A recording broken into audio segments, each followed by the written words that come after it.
मिला दो bouquet bouquet এরপর আমরা অনুরোধ করব আমাদের এইচএম স্যারকে এবং উড়িষ্যা সিএম স্যারকে এবং আমাদের স্টেট প্রেসিডেন্ট আমাদের শ্রমিক ভট্টাচার্যজিকে মালা এবং ফুলের মালা এবং আমাদের দুর্গা মাতার ছবি দিয়ে ওনাকে সংবর্ধনা করা।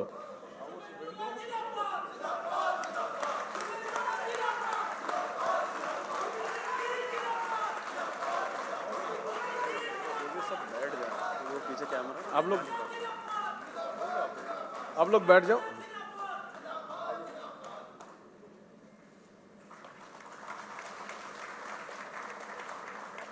আমাদের উড়িষ্যা সিএম আমাদের মোহন মাঝিজি সংবর্ধনা করলেন। আমাদের বিধায়ক দলনেতা মাননীয় শুভেন্দু অধিকারী মহাশয়কে, এরপর আমাদের মাননীয় শ্রমিক ভট্টাচার্য মহাশয় আমাদের বিধায়ক দলনেতা আমাদের শুভেন্দু দাকে সংবর্ধনা দিলেন। बस हो गए আজকে